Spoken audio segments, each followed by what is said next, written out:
In this clip, we watch the officials in a two-person crew have a flag down for a penalty, assess the foul, and reset the field in a timely fashion, while communicating exactly what's going on with everyone. So we have the flag down because the ball hit the ground. Trail official jogs towards about the middle of the field to relay the foul to the table area. And you see the lead official in the top right of your screen setting the field. So here is hands up in the air, signaling dead ball. He's telling the goalkeeper the ball is side left. You are one man down for 1 minute. And I will have the restart. And then he waits for his partner, who gets his flag, points for the ready signal, and we restart play. So now let's take a look and set the field with our diagram and go through relaying a penalty to the field, to partners, and to the table step by step. So here we have the field set for a flag down slow whistle situation and a relay between the two officials on what the penalty will be. So we've got play behind the goal at X, and we've got a slash. The defender slashes the attackman, lead drops his flag, throws it high into the air, yells flag down, and now we have a flag down slow whistle. So let's go ahead and assume that the ball squirts out of bounds here. Maybe the offensive player lost it, and it just comes on out. So now we've got a condition that will end the play according to the rules that we're under, and now it's time to relay the penalty. So let's go ahead and call this defender number 20. Lead official is going to call out to his trail, who probably works in just a little bit, just so there's less that we have to talk about, or less distance to speak over. And lead official just says, blue, either 20 or just points to that player with a slash. Now, the most common penalties are 1 minute, or if it's a hold 30 seconds or a push 30 seconds. Unless something is really out of whack, just a simple point at the player, slashing. Unless it's going to be more than a minute, we don't have to discuss this any further. So the trail official knows this, and now the defender, he knows, so he's working his way to the box to take a knee. And the trail official is coming to the wing line to relay to the table area with C-note. And C-note is simply color, number, the offense or the penalty, time, and then an explanation as needed. So in this situation, color blue, number 20 or 20, the offense a slash, the time 1 minute, and the explanation in this situation really probably is going to need to be one, just because it's a very cut and dry penalty situation. So we'll go over a more complicated one shortly. But while Trail is doing this, the lead also has a job to do. So he's going to pick up his flag and bring the ball outside of the box. So he's going to move on out. We're going to bring this player out with the ball. So we restart play laterally according to where the ball was. So we never come back in and restart play off of a flag down for the offense inside the box. We're going to pull it outside the box one way or the other. And it's usually easiest to bring it out to your side. But if that ball went out of bounds way over here, it makes sense for the ball to come in on this side and have Trail restart it. But in this situation, ball was over closer to here, so we just bring it out to this side. So here we're going to put a goalkeeper out just so we can showcase the importance of this. So the lead official pulls the ball out, and this is where, again, when Trail's relaying the foul, taking care of it, this is where the lead official can say, hey, goalkeeper, the ball is side left. So here's side right, top left, top center, side left, side right.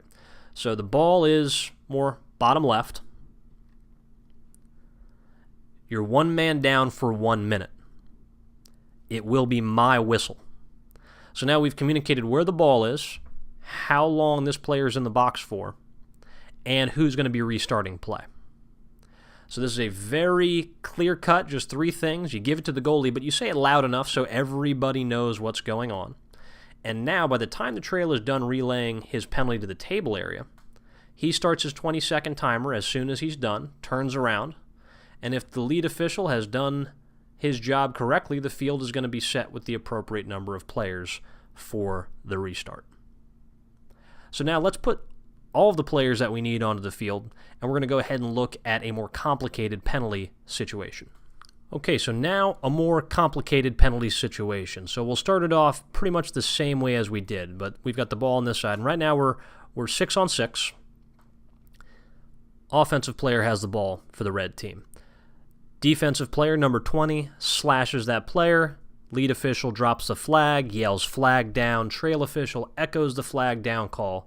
And we're outside of the box right now, so under NFHS rules, we're not locked into it yet. So the attackman passes the ball up to the midfielder, because now they're going to try to see what they can get with this free possession, this free shot. Now, after the ball's been passed up, we've echoed the flag down. Everyone knows what's going on. The red player who just got slashed decides to retaliate and slashes the blue defender.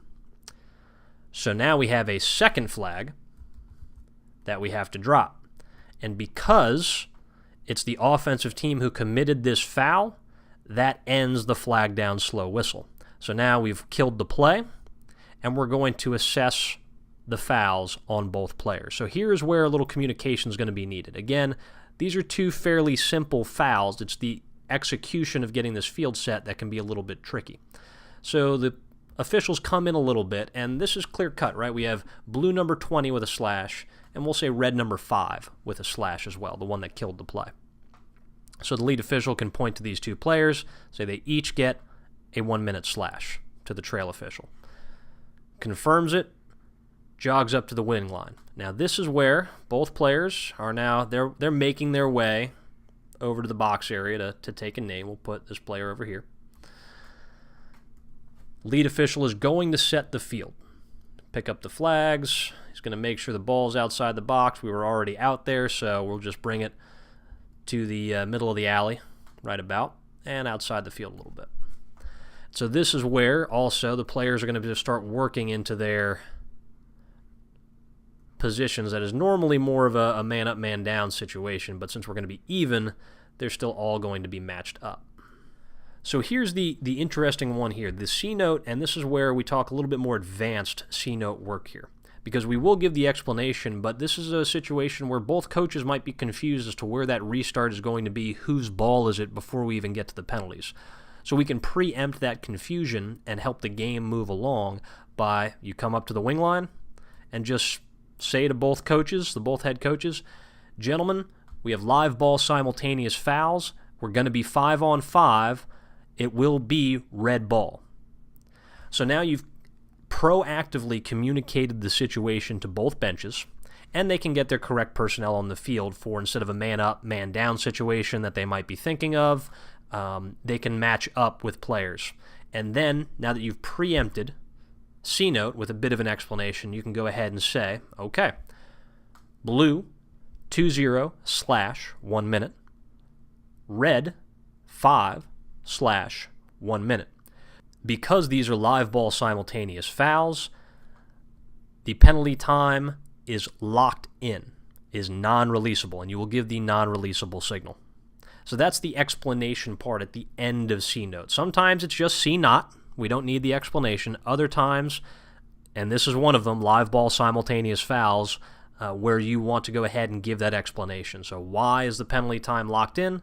Because the penalty time will start on the same tick of the clock, and no goals. We don't want to release any of these players because they both committed a foul, and we're going to play out this penalty time. So once he's done, turn the 20-second timer on, jog to position. Since we proactively communicated the situation, the field has been set or is just about to be. Trail official, once he's ready to go for the slow restart, points in the direction towards the goal for the ready signal, and the lead official can blow the ball in. Now this is, again, can be one where if we're right about in this area, the lead official can blow it in, or the trail official can blow it in as well. If we're more into the box, it'd be more the lead's responsibility. If we're well up here, it'd be more the trail's responsibility. So a little bit of a communication beforehand. Effectively, if your partner is pointing and giving the ready signal, it's going to be your restart. Don't forget to view more training videos on the U.S. Lacrosse Central Hub at uslacrosse.arbitersports.com. And like our Facebook page at facebook.com/menslaxofficials.